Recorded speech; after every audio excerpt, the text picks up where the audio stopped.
자, 우리 교재로 같이 가보도록 하시겠습니다. 자, 교재로 와가지고 보면은 이 지방재정이 국가재정하고 뭐가 다르냐, 뭐 이런 부분이 이제 소개가 되어 있을 거예요.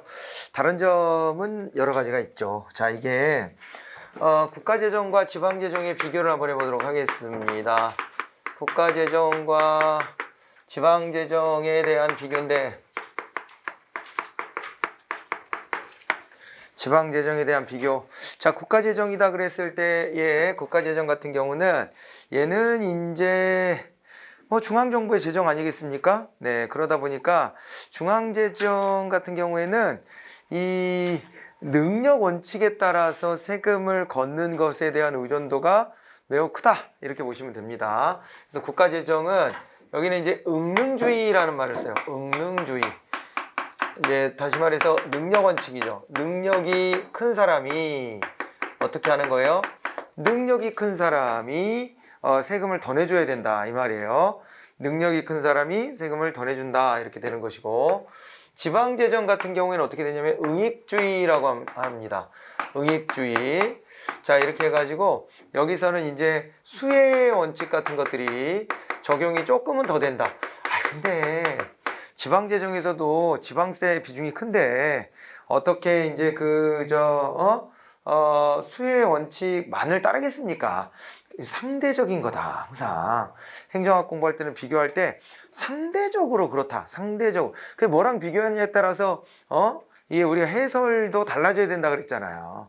비교 대상이 무엇인가에 따라서 판단도 달라지는 겁니다. 그래서 여기 이제 비교적 그렇다. 얘보다는 얘가 좀 그런 성격이 좀 있다. 이렇게 보시면 됩니다. 그래서 이 국가재정은 말입니다. 여기서는 왜 이렇게 걷느냐. 여기서는요, 효율성도 고려하겠지만은 형평성에 대한 고려가 좀 더 크고, 지방재정은 오로지 효율성, 능률성에 대한 고려가 더 크다, 이렇게 이제 받으시면 되는 거죠. 상대적으로 봤을 때 얘도 형평성 생각하고 얘도 효율성 생각합니다만은 둘을 비교해 봤을 때 상대적으로 형평성은 제가 더 신경을 많이 쓴다, 이렇게 보시면 돼요. 그래서 이 재정 활동의 영역도 얘가 더 커요. 국가재정 같은 경우에는 재정 활동을 하면서 어떻게까지 신경을 쓰냐면은 여기는 이제 다원적 기능을 합니다. 다원적 기능을 이제 담당한다, 이렇게 보시면 되는데, 우리가 이제 공부했던 건 머스그레이브라고 하는 학자가 뭐라고 얘기를 했었죠? 머스그레이브가 재정의 기능을 얘기하면서, 경제의 기능을 얘기하면서 얘기했었던 모든 것들이 국가재정에서 이루어집니다. 자, 뭐 우리 알고 있는 소득 재분배라든가 아니면은 또 이제 경제 안정화라든가 말이에요. 경제 안정화라든가 아니면은 말입니다. 자원 배분과 관련해 가지고 다원적 기능을 다 한단 말이에요, 여기는. 그런데 지방재정은 말이에요, 자원 배분 기능에 치중을 합니다. 자원 배분 기능에 치중을 한다, 이렇게 보시면 되겠습니다. 이거가 중심이 되는 거예요. 물론 여기서도 왜 소득 재분배 신경을 안 쓰겠습니까마는 이 소득 재분배가 좀 제한적이죠. 여기는 소득 재분배를 아예 소득세 자체도 누가 걷어요? 국가가 걷어요. 국가가 세금 걷고 복지제도 만들고 이런 것들 전반적으로 다 조율합니다만, 여기서는 어떻게 해요? 지방재정이 그런 걸 하더라도 자기네 갖고 있는 돈을 가지고 그냥 뭐 소외계층 좀 더 사회보장 해준다, 이런 거는 가능한데 여기서 소득세를 건드립니까? 뭐랍니까? 그걸 못합니다. 소득세 자체 국세이기 때문에 건드릴 수가 없어요. 소득 재분배에 관련된 기능이 있긴 있지만 좀 제한적이고, 국가재정은 좀 노골적이다, 이렇게 이제 보실 수가 있는 거죠, 이게. 자, 그래서 이렇게 해가지고 이제 그 기능에서 있어서도 국가재정이 훨씬 더 다원적인 기능을 담당하는구나, 이렇게 받으시면 좋겠습니다. 알겠죠? 그렇게 되고요. 국가 재정에 비해서 지방재정은 수익사업 같은 거 이런 거를 하더라도 사람들이 칭찬해줘요. 칭찬해줘. 국가재정은 근데 국가가 돈 벌으려고 그러면은 막 혼내켜. 이게 무슨 말인지 알겠어요? 그래가지고 결국에는 있잖아요. 여기는 국가재정은 이제 주로 거의 대부분 다 조세 수입에 대한 의존도가 매우 크다. 그런데 지방재정은 상대적으로 조세 외 수입의 비중이 즉 뭐 장사를 해먹는다. 어떻게 보면 이게 좀 커진다. 이렇게 볼 수가 있어요. 그런 것도 좀 차이점이라고 봐두시면 되겠습니다. 아시겠습니까? 자, 그리고 여기는요. 국가재정은 독점성이 있지요?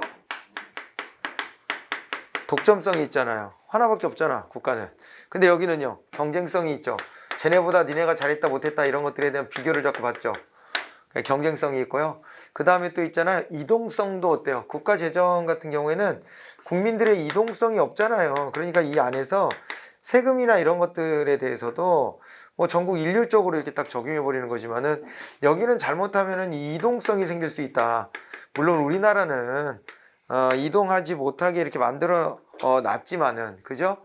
그러니까 뭐 세금 때문에 이동하는 거는 못하게 만들어 놨지만 이제 이론상으로는 티브 가설 있잖아요. 티브 모형. 티브 모형이 있기 때문에 이동을 해가면서 세금 싸게 주는 데 가고 이런 게 가능하다 이 말이에요. 알겠죠? 네. 티브 가설 기억납니까? 티브 가설 지난 시간에 했었죠? 네, 티브 가설 그렇게 생각하시면 됩니다. 그래서 여기는 이동성이 있을 수도 있고 여기는 뭐 세금이나 이런 재정 때문에 이동하고 이런 것은 뭐 불가능하고 여기는 가능하고 뭐 그런 식으로 나눠서 보시면 되겠습니다. 이 비교를 한번 해놓으시고요. 그 다음에 지방재정 효율적 관리를 위한 제도는 중앙재정하고 크게 다르지 않습니다. 중기 지방재정 계획을 수립하도록 하고 있고요. 그 다음에 예산 편성 기본 지침 같은 것들 이런 것들이 좀 나타나 있죠. 또 그죠? 네, 예산 편성 기본 지침 이런 게 나타나 있고요. 자, 그리고 또 이제 그 재정 운용에 관한 보고와 재정 분석, 재정 진단을 하게끔 되어 있습니다. 아무튼 뭐 그래서 우리가 이제 중앙의 재정 활동 공부, 재무행정 공부했을 때처럼 여기도 마찬가지로 그런 부분들과 관련하여 비슷한 제도를 다 가지고 있다 이렇게 받으시면 되고요. 지방 수입의 구조는 말씀드렸던 바와 같습니다. 그죠? 요 구분 철저히 해드렸으니까 잘 알아두시기 바라고. 그 다음에 이제 지방세제도 말씀을 드렸었는데 그 원칙은 한번 같이 좀 보죠. 529페이지 아래쪽에 안정성의 원칙. 지방재정이 자꾸 이렇게 경기 상황에 따라 변동이 되게 되면은 지역 주민들에게 돌아가는 어떤 지방행정의 혜택도 왔다리 갔다리 불안정해질 수밖에 없습니다. 그래서 안정성의 원칙이라고 하는 거 요것이 이제 지켜져야 되고 그 다음에 이제 보편성의 원칙이다라고 하는 부분이 있습니다. 그죠? 보편성의 원칙 그랬는데 요거는 이제 어디나 다 동일하게 그렇게 해서 이 세원을 동일하게 좀 나눠주고 그 다음에 그것에 따라서 또 이제 유사하게 또 이제 재정력이 또 이제 갖춰질 수 있게끔 만들어 주는 것이 필요하다는 것이고요. 그 다음에 누구나 다 부담을 해야 됩니다. 지역 주민들 누구나 다 그래야 되고 그 다음에 또 이제 거기서 거둔 거는 거기 안에서 쓸 수 있도록 해줘야 되고 의익성도 좀 보장이 돼야 되고 그 다음에 부담을 서로 같이 나눌 수 있어야 되고 그 다음에 또 이제 자율성 같은 것들이 지켜져야 되는데 우리나라는 자율성 안 준다 그랬잖아요. 아까도 말씀드렸지만 이 조세법률주의 같은 것들을 통해 가지고 자율성을 잘 부과를 안 하는 것을 특징으로 하고 있습니다. 신장성도 별로 안 좋아요. 신장성도 이게 재산세 중심이었잖아요. 아까 보니까 특히 기초자치단체는 재산세 위주로 해가지고 이렇게 이 구조가 짜여지기 때문에 그렇기 때문에 땅값 집값의 영향을 아주 많이 받는다 이렇게 이제 보시면 되는데 뭐 땅값 집값 때문에 우리나라 난리지만은 그건 솔직히 어디 얘기예요? 서울 얘기잖아요. 일부 서울하고 근접해 있는 그 선호도 높은 뭐 경기도권 신도시 정도가 그 난리를 치는 거지. 실제로 서울 경기도권 신도시도 그냥 거기서 어떤 이 파도가 이렇게 치면 그 끝에 이렇게 그냥 있잖아요. 잔잔바리로 따라다니는 거지. 거기에 출렁거리며 좀 같이 움직이는 거지. 실제로는 강남이 먼저 움직이면 그잖아요. 서울의 나머지 또 이제 한강변에 있는 그런 데들이 좀 움직이고 뭐 그 다음 단계로 이제 경기도에 있는 신도시 같은 데들이 조금 움직이고 이렇게 되는 것 아니겠습니까? 그래서 요게 그런 데나 집값이 뭐 올랐다 뭐 했다 이거 난리가 나는 거죠. 이 지방으로 내려가면은요 공실이 많아요. 아예 집이 안 나가. 이미 과잉 공급되어 있다니까요. 우리나라가 과잉 공급되어 있는데 서울은 약간 좀 이게 뭐랄까요? 인구가 서울이나 경기권은 인구가 안 줄어들고 있어서 그래요. 서울은 좀 인구가 줄어들긴 했는데 그런데 이제 가구 수는 늘어나거든요. 가구 수가 늘어나는 것은 예전처럼 인구가요. 한 가구에 4명, 5명 이렇게 되지가 않고 그렇게 안 되고 자꾸 이게 핵가족되고 한 명 1인 가구, 2인 가구 이게 늘어나기 때문에 일시적으로 주택 수요가 부족한 거예요. 그러니까 우리나라가 전부터 자꾸 이제 아파트 수익성도 맞춰야 되고 그러니까 작은 집보다는 좀 그래도 이 30평형대 이런 걸 기준으로 해가지고 많이 만들어 놓고 이러다 보니까 그 수급이 좀 안 맞아서 그런 것이지 실제 주택 보급률, 인구당 주택 보급률 이런 것들 가구 수당으로 따져 보더라도 전국적으로 또 보면 이게요 100이 넘어갑니다 이미.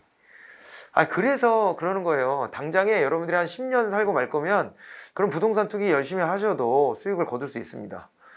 그런데 이게 좀 길게 보잖아요. 길게 보면은 이 수익 거두기가 어렵다. 이게 시장의 원리에 따라서 보더라도 이미 지방은 끝났어요. 지방은 끝났는데 가끔 지방에 어디가 부동산 열풍이다 그런 데가 있거든요. 그런 데는 그 투기 세력이 몰려다녀서 그래요.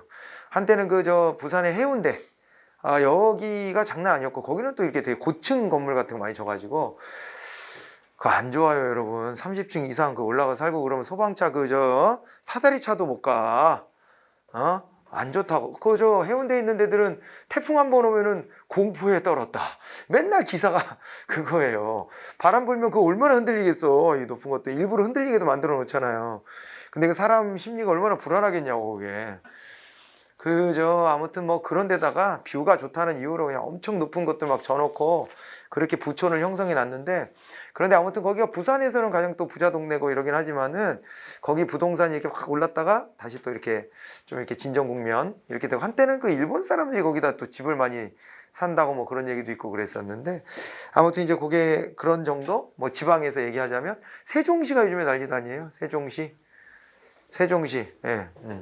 그 얘기 또 들었잖아. 이 저 세종시에 집 있는 그 공무원 하는 동생한테 서울에 파견 나왔다가 다시 이제 내려간다 그러더라고.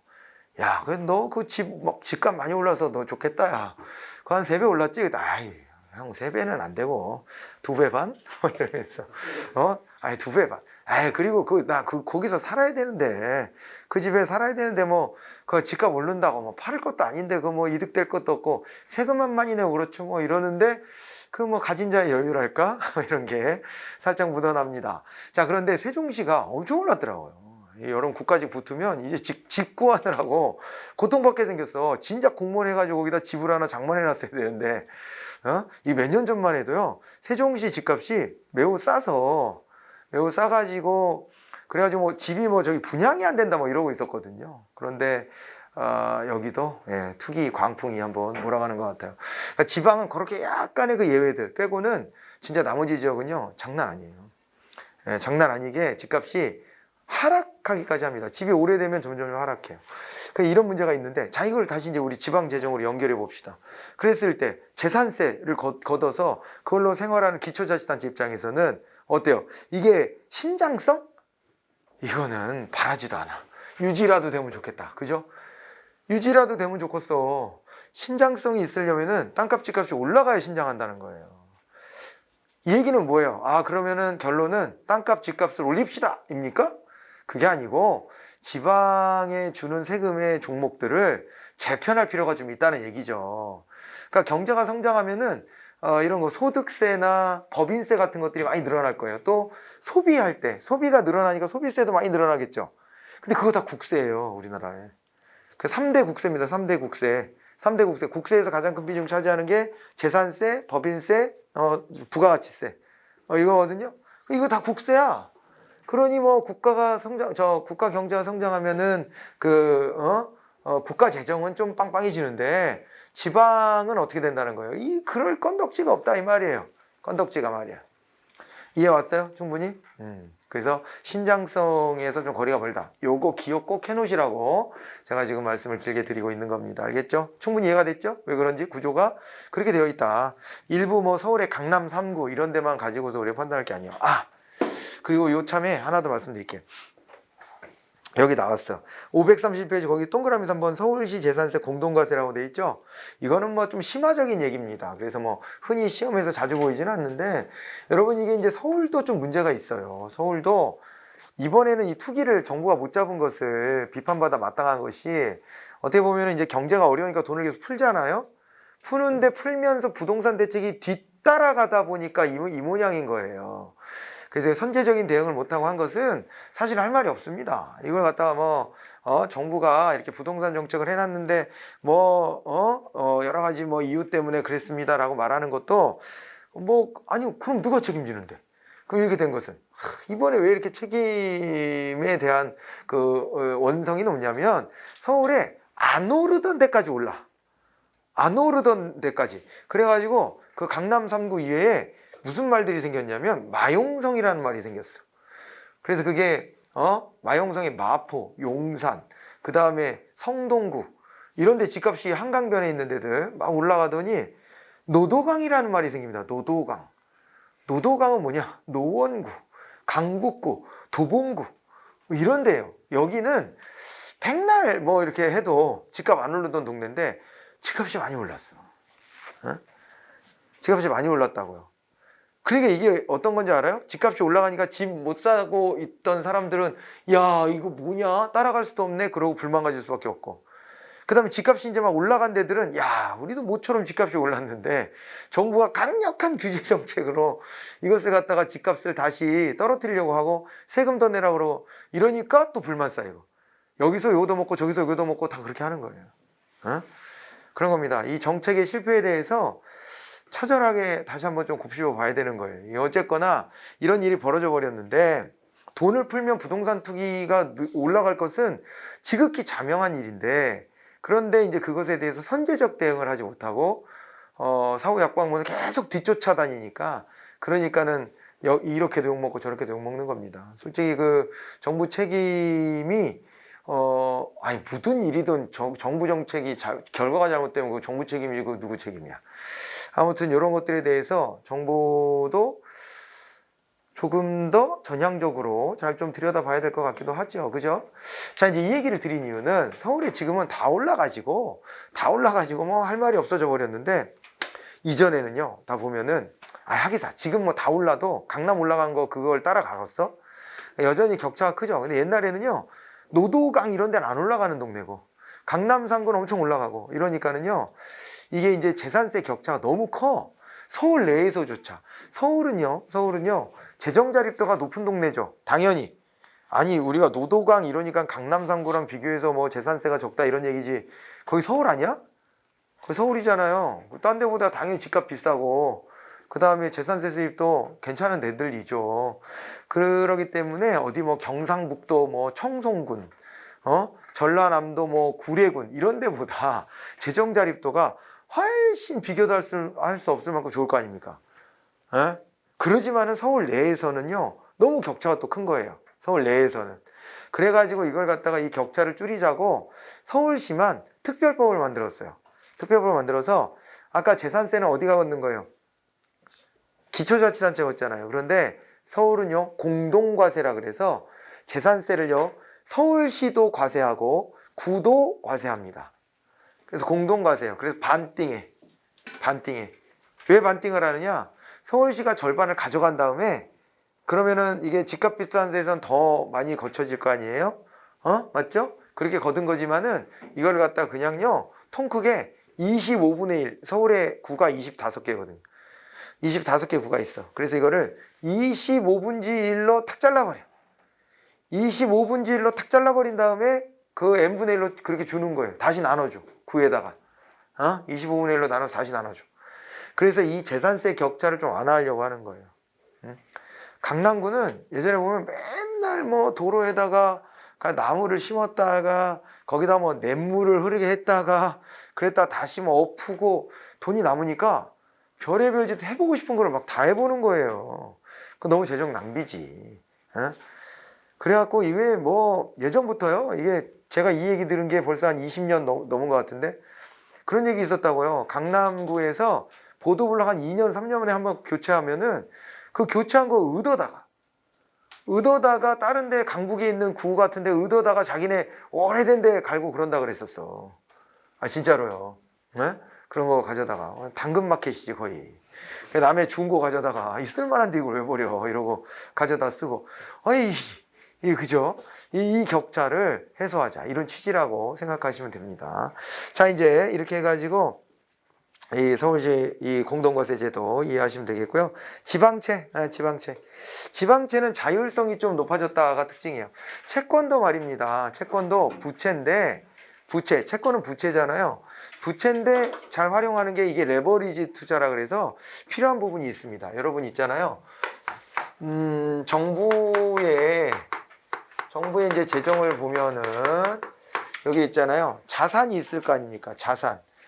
자기네들이 이제 자산이 있는데 이 자산에 뭐가 들어가냐면 여기에 이제 순자산이 들어가고 순자산에다가 플러스 해가지고 뭐가 들어가냐면요. 부채가 들어가는 거예요.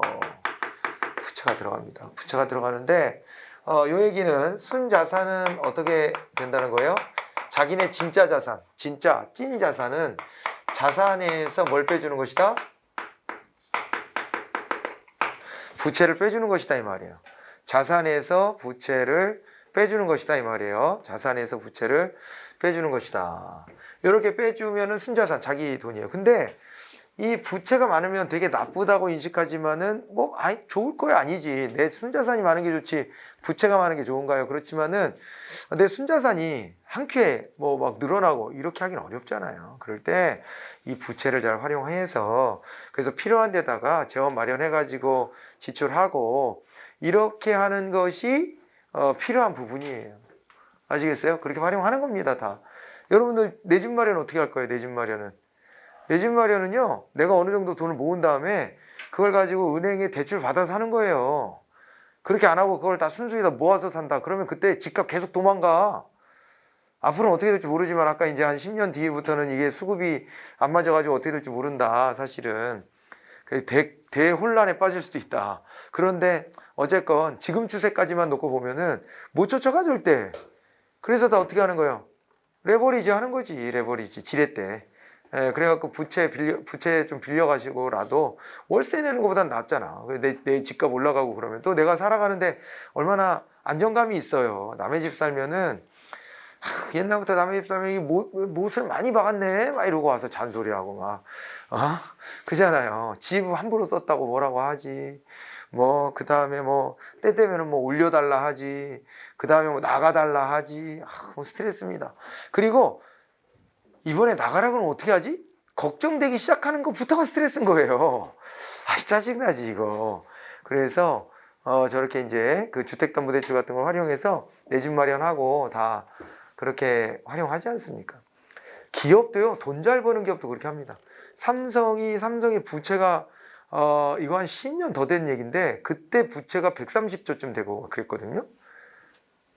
130조 기업 하나가 빚을 130조. 얘네 1년에 벌어들인 게 몇십조 돼요. 몇십조 남겨먹는 게 그렇게 되는데 부채를 가지고 있습니다. 그렇게 남겨도 부채를 가지고 계속 기술 개발하고 뭐하고 하는데 활용하는 거예요. 그리고 이자가 그렇게 높지 않으면은 부채를 가지고 있는 것이 손해가 아닙니다. 기회비용 차원에서 따져봤을 때에도. 이해됐어요? 그래서 여기 이제 부채를 이렇게 잘 활용해서 해야 되고 이 부채를 활용하는 방식 중에 하나로서 지금 뭘 얘기하는 거예요? 이 부채를 활용하는 방식으로서 바로 이제 공채가 있는 거죠. 지방정부는 공채입니다. 국가는 이제 국채라고 하고요. 공채를 발행하는 거죠. 공채 발행.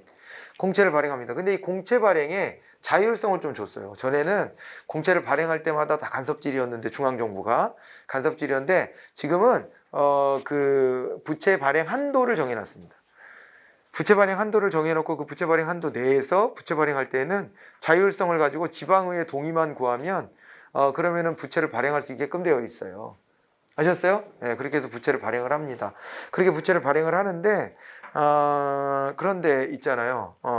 그런데 이제 그 채권을 발행을 하는데 채권을 발행할 때 다만 외채를 발행한다 그럴 때는 조금 상황이 다릅니다. 외채를 발행한다.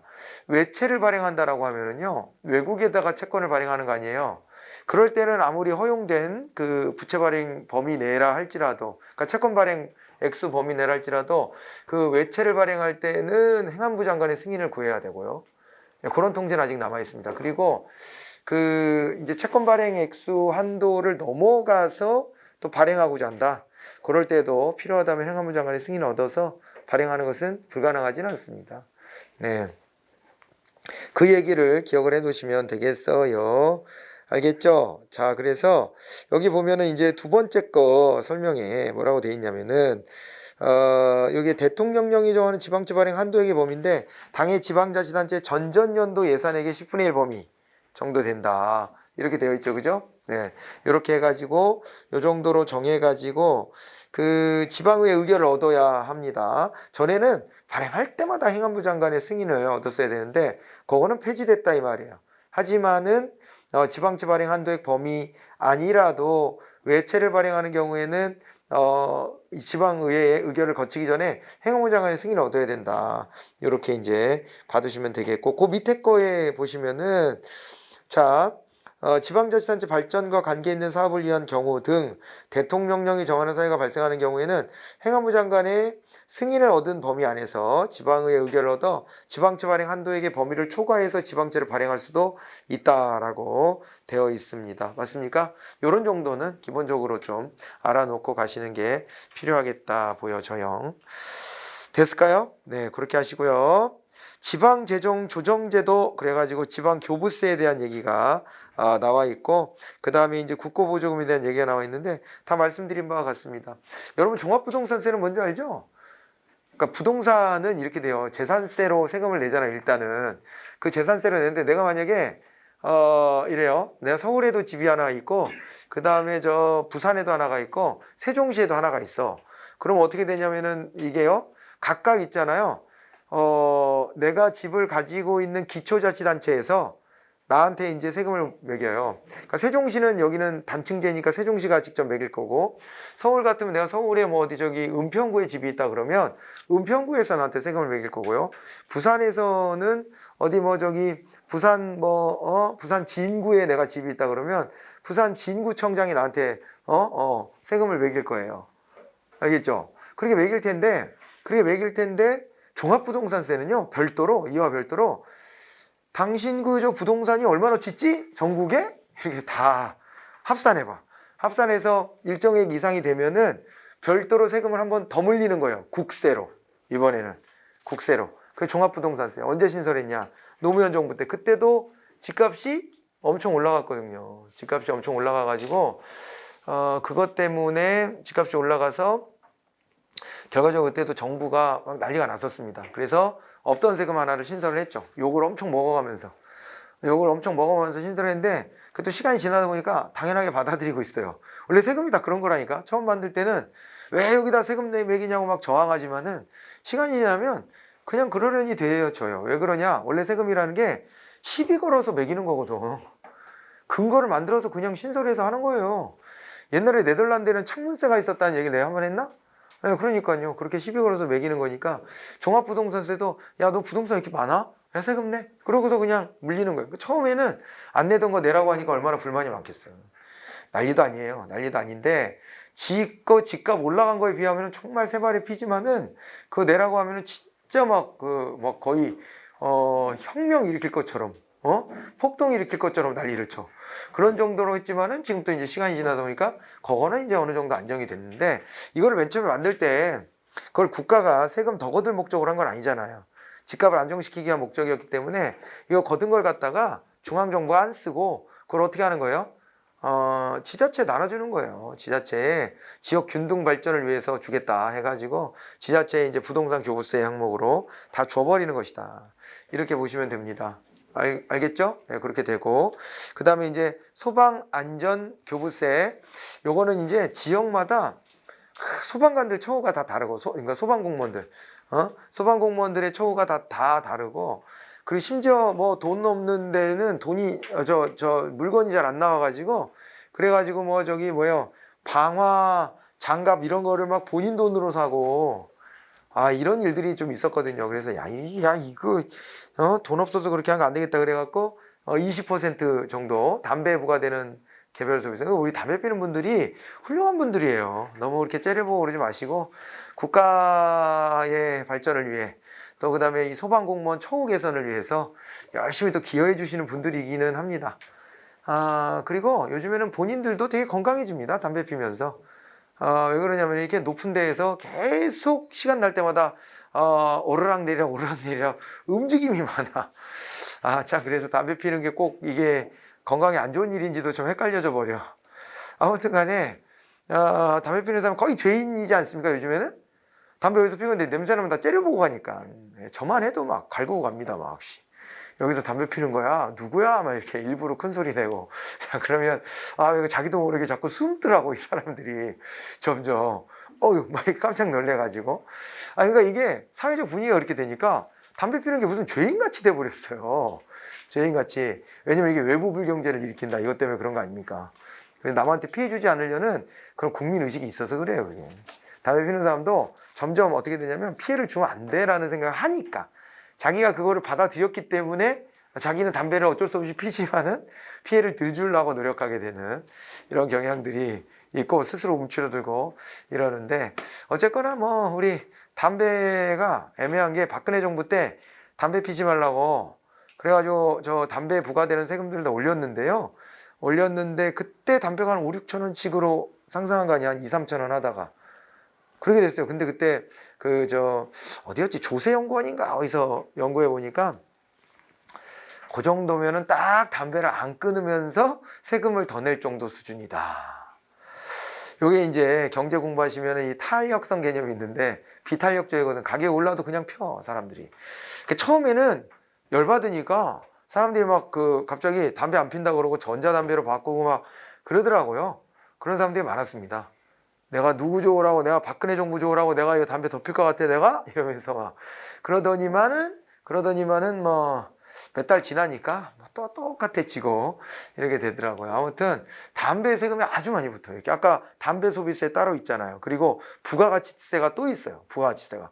부가가치세라는 세금은 소비세의 일종인데, 이거는 비가치제와 사치제에다가 매겨요. 비가치제는 안 했으면 좋겠는데, 불가피한 거 이런 거 있잖아요. 담배 같은 거 안 했으면 좋겠지만 좀 불가피하죠, 현실 속에서. 술도 그래요. 술도 뭐 적당히 마시는 사람도 있지만은 부어라 마셔라 뭐 이러면서 파급되는 사회적인 어떤 비용들이 커. 막 술 먹고 음주운전 해가지고 사람 죽고 이게요 이런 어떤 비용이 상당히 크기 때문에 비가치제죠. 또 비가치제에 해당되는 게 뭐가 있을까요? 안 했으면 좋겠는데 하는 거. 아무튼 그런 종류를 찾아내시면 거기다 비가치제라고 이렇게 보시면 되는 거예요. 비가치제. 그렇게 되고. 이런 것도 그런 게 들어가지. 거의 뭐 포장 같은 거 요즘에 안 할 수가 없는 시대에 살게 됐는데 포장용기 규제가 너무 없어. 정부가. 이게 진보를 표방하는 정부인데 어떻게 진보를 표방하는 정부인데 환경에 대해서 이렇게까지 정책을 안 만들까 싶기도 합니다. 뭐 그거는 생겼지.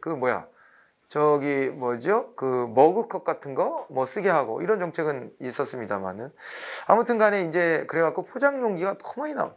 포장용기에 대해서 세금을 많이 부과해버리면 돼요. 처음에는 불만하겠죠. 그런데 지금 국민 의식 수준이 욕을 할 거야. 한마디씩. 그런데 이 말이 붙을 거예요. 야, 그런데 심하긴 해. 다 얘기할걸? 자기네 분리수거할 때마다 죄의식 안 생겨요? 야, 내가 지구에다가 내가 미치는데 빨리 죽어야지 내가. 야, 지구에 이게 내 한 몸 살다가 죽는다고 지구에다 이렇게 악영향을 내가 끼치고 죽어야 한다니.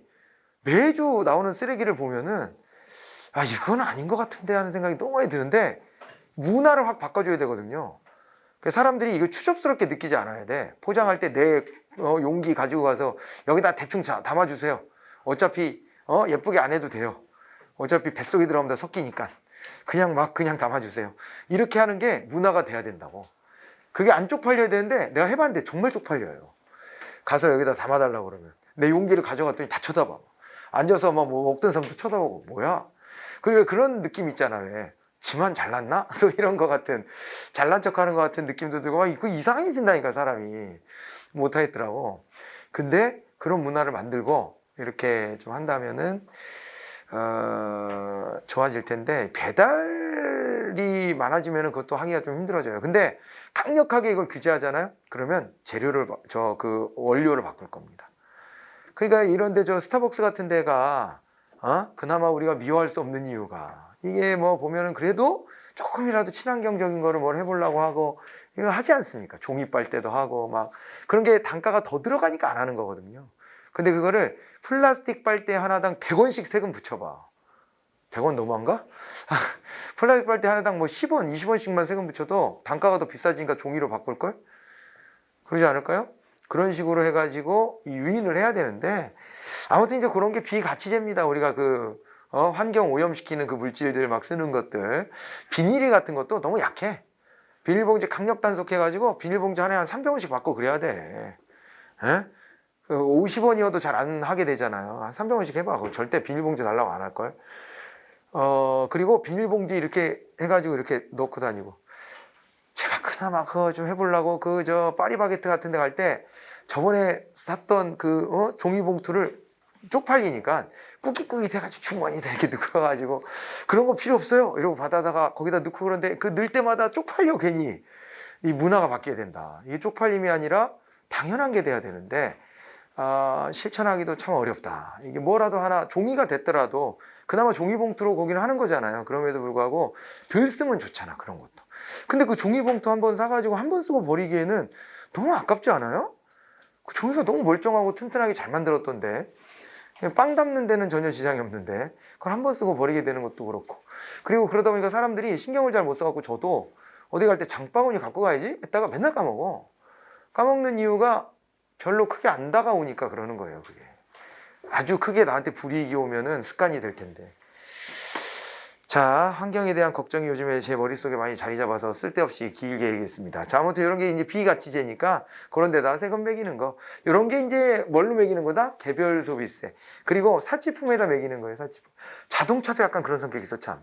자동차는 비싼 데다가, 비싼 데다가 그 다음에 환경오염이잖아요. 그러니까 이것도 개별 소비세 팍 매겨놨는데 지금은 또 어떻게 하고 있습니까? 경제가 어렵고 현대자동차 같은 데가 또 위태로워지면은 국민 경제에 타격을 주기 때문에 지금 개별 소비세를 인하해 주고 있죠. 계속 오히려 개별 소비세를 깎아주고 있어요. 근데 그것도 우리가 세계화 시대에 현대차만 콕 집어서 깎아줄 수도 없으니까 그러니까 전체적으로 다 깎아주고 외제차를 사건 뭘 하건 그렇게 하고 있는데 개별 소비세가 그런 거라고 생각하시면 돼요. 근데 그 안에 담배에다가 개별 소비세 붙일 거 아닙니까? 담배도 비가치제니까. 근데 그 중에 45%를 떼가지고 소방안전 교부세로 쓴다. 이렇게 받으시면 돼요.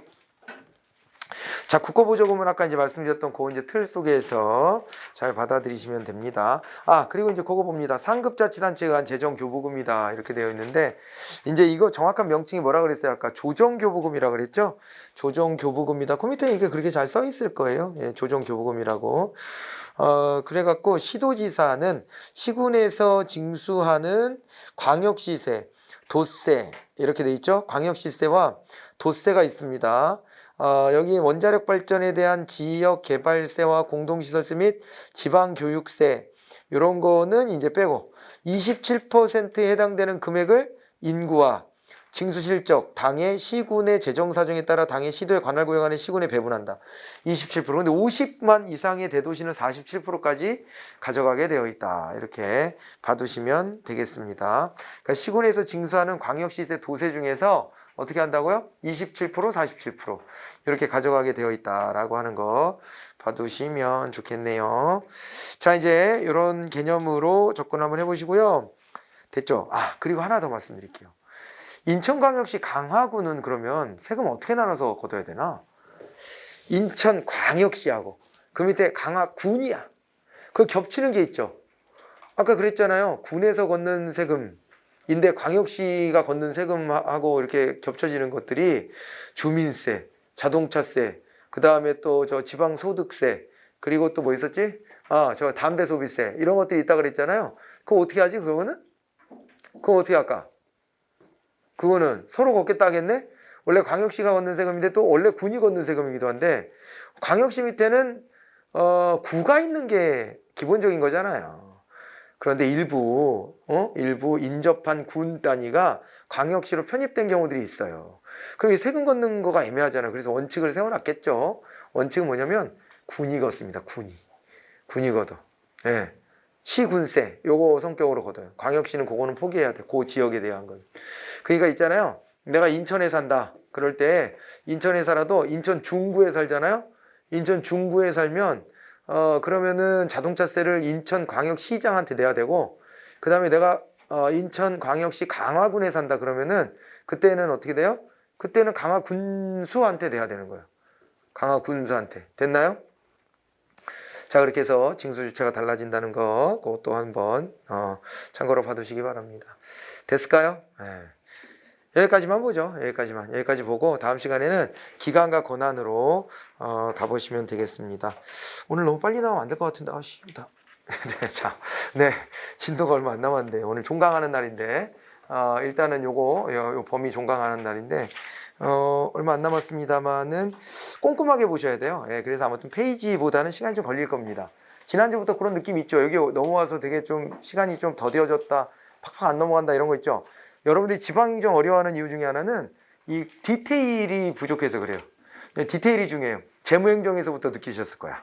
재무행정, 지방행정 이쪽은 디테일이에요. 우리나라 제도에 관련된 부분이기 때문에 재무행정의 디테일은 어디에 있어요? 예산 요구서 며칠까지 올려야 돼? 뭐 이런 거 물어보잖아. 거기 디테일이 있어야 돼요. 응? 예산 요구서도 있지만 이번 국가직 같은 데 보면은요, 예산 배정 요구서도 있어요. 예산 요구서랑 예산 배정 요구서가 다르구나. 이런 것도 구분해야 되고, 디테일이 필요해. 여기는 우리나라 제도에서 좀 이따가 보면은 놀라운 일들이 벌어질 거예요. 응? 예를 들어, 조례 제정 개폐 청구 제도가 있는데, 그거 청구할 때, 주민의 수가 얼마가 돼야 되냐. 이런 거가 막 갑자기 100분의 1, 70분의 1, 막 20분의 1, 뭐 이런 숫자가 나와. 근데 그걸 외워야 되냐? 당연하죠. 당연히 기억해야 됩니다. 그래서 이제 그런 것 때문에 짜증이 나는 부분이라 우리나라 제도니까 제가 충분히 왜 그렇게 하는지까지 얘기해 주는 거예요. 이 딴 데 가면 그런 얘기 잘 안 해줘. 왜 그런지 얘기 안 해주고 이게 원래 이렇죠? 하고 지나간다고. 그게 여러분들이 봤을 때 시간 절감하는 방법인 것 같이 보일지도 모르지만은 그렇게 해놓으면 기억이 안 나. 왜 그런지를 모르겠으니까 그 머리 안 남아. 그래서 이 꼼꼼히 얘기해 드리는 겁니다. 그러니까 잘 이 얘기 새겨가면서 암기해야 될 것들 머릿속에 잘 남겨놓고 그렇게 하시기 바랍니다. 아무튼 쉬었다가 우리가 이제 기간과 권한으로 들어가 보도록 할게요. 수고하셨습니다.